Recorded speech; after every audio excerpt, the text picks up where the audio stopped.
दोस्तों नमस्कार, जोहार। चले जानते हैं झारखंड सुबह की ताजा खबरों को, लेकिन उससे पहले अगर आपने अभी तक इस चैनल को सब्सक्राइब नहीं किया तो सब्सक्राइब कर लें, जिससे कि आपको झारखंड सुबह की ताजा खबर रोजाना मिलती रहे।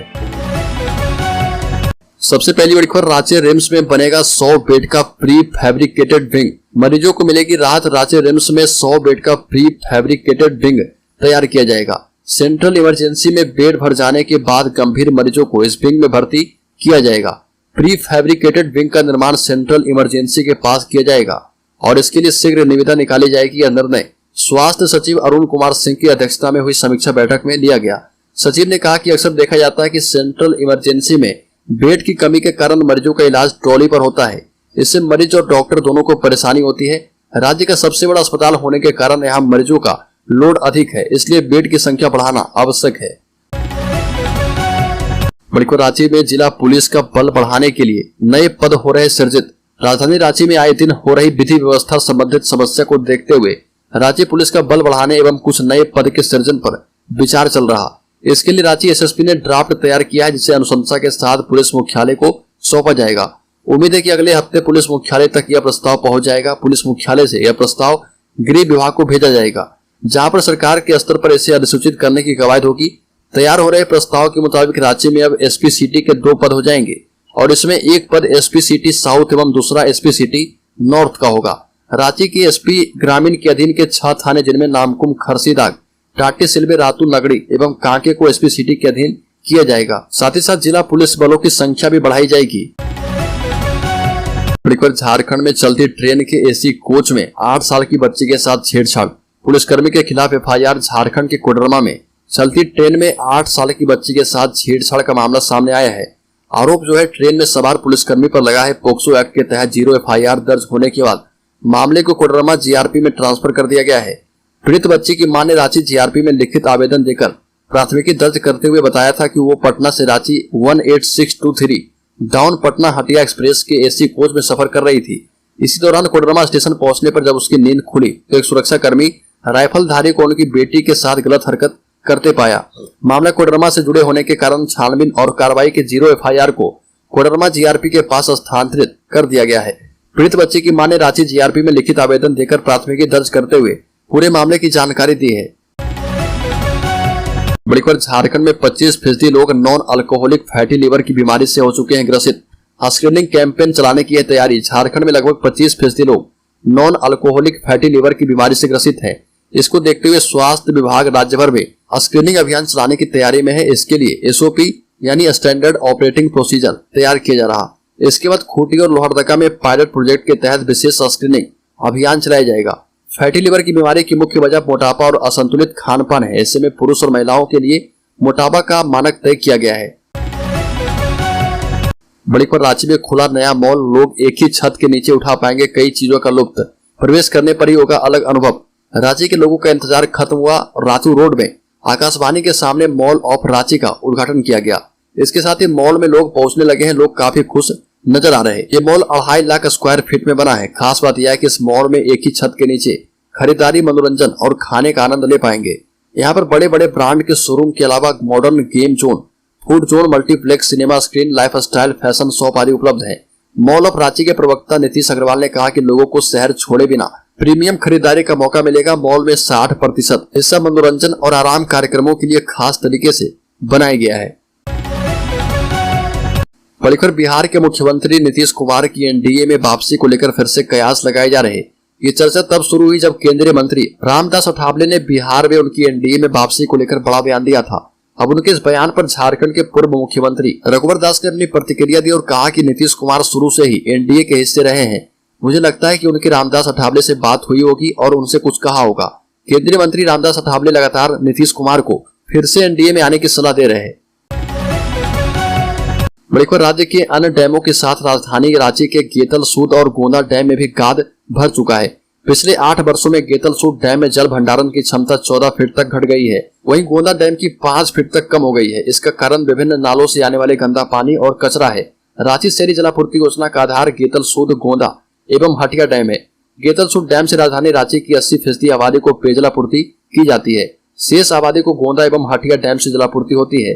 वर्ष 2015 से पहले गेतलसूट डैम के लेवल 1900 फीट तक का पानी पेयजल के लिए उपयोग में आता था। मई 2015 के बाद 1910 फीट तक पानी पेयजल के लिए उपयोग होता था। बलिखा राज्य में केंद्रीय राज्य मंत्री मुंजापारा महेंद्र भाई ने विपक्ष पर निशाना साधा। लोकसभा में अविश्वास प्रस्ताव लाए जाने को लेकर उन्होंने विपक्ष को आड़े हाथों लिया। विपक्ष के द्वारा लोकसभा में अविश्वास प्रस्ताव को लेकर पूरे देश में राजनीतिक चर्चा बनी है। केंद्रीय राज्य मंत्री मुंजापारा महेंद्र भाई अपने झारखंड दौरे को लेकर रांची पहुंचे। रांची में मीडिया के सवालों का जवाब देते हुए उन्होंने कहा कि विपक्ष को पता है कि प्रधानमंत्री मोदी की लोकप्रियता देश के साथ साथ पूरी दुनिया में लगातार बढ़ रही है, इसलिए वो सभी घबराए हुए हैं और परेशान नजर आ रहे। वो पीएम मोदी को सत्ता से हटाने के एजेंडे पर एक ही काम कर रहे। बड़ीपर झारखंड के 6 मजदूर ओमान में फंस चुके हैं, वापसी की गुहार लगा रहे। गिरिडीह, बोकारो और हजारीबाग के 6 प्रवासी मजदूर मुस्लिम देश ओमान में एक प्राइवेट कंपनी में पिछले कुछ महीनों से बंधक बने हुए हैं। इन मजदूरों के परिजनों ने इस मामले की जानकारी मिलने के बाद राज्य एवं केंद्र सरकार से उन्हें वापस लाने की गुहार लगाई है। प्रवासी मजदूरों के लिए काम करने वाले सामाजिक कार्यकर्ता सिकंदर अली ने भी राज्य सरकार से अपील की है कि ओमान देश की राजधानी मस्कट में एक प्राइवेट कंपनी में फंसे इन मजदूरों की स्वदेश वापसी की व्यवस्था राज्य सरकार करे। जानकारी के मुताबिक गिरिडीह के बगोदर के मोहरी गांव निवासी किशोर महतो, बोकारो के पेक निवासी युगल महतो और हजारीबाग के निरकी गांव के संजय महतो के अलावा अलग अलग गांव के दिनेश महतो और अर्जुन महतो शामिल हैं, जो कि वहां फंस चुके हैं। बलिखर भाजपा लोकसभा चुनाव के लिए 5 अगस्त से कसेगी कमर। मरांडी 17 अगस्त से करेंगे सभी विधानसभा क्षेत्रों का दौरा। आगामी लोकसभा चुनाव में झारखंड में सभी 14 सीटों पर जीतने के लिए भाजपा 5 अगस्त से 30 सितंबर तक कई कार्यक्रम का आयोजन कर रही है। इस बीच कार्यकर्ताओं में जोश भरने के लिए भाजपा प्रदेश अध्यक्ष बाबूलाल मरांडी 17 अगस्त से 30 सितंबर तक पूरे 40 दिन सभी 81 विधानसभा क्षेत्र का दौरा करने जा रहे। इंडिया गठबंधन के खिलाफ भाजपा को और भी मजबूती प्रदान करने के लिए झारखंड भाजपा के प्रदेश अध्यक्ष बाबूलाल मरांडी आगामी 17 अगस्त से 30 सितंबर तक राज्य के सभी 81 विधानसभा क्षेत्र का दौरा करके पार्टी कार्यकर्ताओं से मिलेंगे और उनमें जोश भरेंगे। देवघर दौरे पर आए भाजपा प्रदेश अध्यक्ष बाबूलाल मरांडी ने इशारों में बता दिया कि झारखंड विधानसभा सत्र 4 को समाप्त होने के बाद पार्टी अगले दिन पूरी तरह से लोकसभा 2024 फतह करने में लग जाएगी। बड़ीपर झारखंड के शहरी क्षेत्र में पेड़ लगाएं, 5 यूनिट बिजली फ्री पाएं। राज्य में लगाए जाएंगे 2 करोड़ से अधिक पौधे। मुख्यमंत्री हेमंत सोरेन ने 74वां वन महोत्सव में शामिल होते हुए कहा कि पर्यावरण संरक्षण एवं संवर्धन वर्तमान समय में महत्वपूर्ण विषय है। राज्य सरकार पर्यावरण और प्रकृति के संतुलन को बनाए रखने के लिए हर संभव प्रयास कर रही है। वन, पर्यावरण एवं जलवायु परिवर्तन विभाग इस निमित्त कई नई कड़ियों को जोड़ने का कार्य निरंतर कर रही है। यह भी कहा कि क्लाइमेट चेंज को लेकर पूरी दुनिया चिंतित है। पर्यावरण संरक्षण की दिशा में किए जा रहे कार्यों में भागीदारी का संदेश नई पीढ़ी तक पहुंचाना जरूरी है। मुख्यमंत्री ने उपस्थित सभी लोगों से आग्रह किया कि आप सभी एक पेड़ जरूर लगाएं और उस पेड़ को जरूर बचाएं।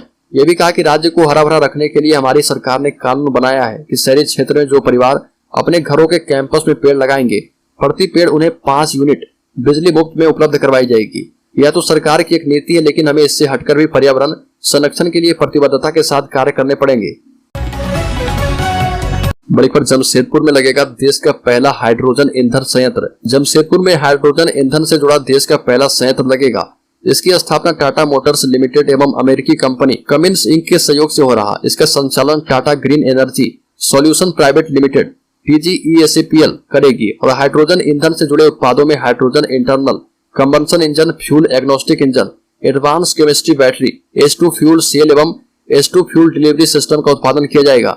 इस प्रोजेक्ट को प्रशासनिक स्वीकृति मिल गई है। जल्द ही सीएम हेमंत सोरेन TGESAPL के साथ MOU पर हस्ताक्षर करेंगे। बता दें कि यहाँ पर बनने वाले इंजन का इस्तेमाल अभी ट्रकों में होगा। यह हाइड्रोजन प्लांट विश्व का दूसरा हाइड्रोजन प्लांट होगा और इससे पहले जर्मनी में हाइड्रोजन प्लांट बनाया गया था। बड़ीपर पारा शिक्षकों की आकलन परीक्षा संपन्न हो चुकी है। रांची में मारवाड़ी महिला कॉलेज और निर्मला कॉलेज में परीक्षा हुई है। शिक्षकों ने कहा कि आसान राह नहीं है।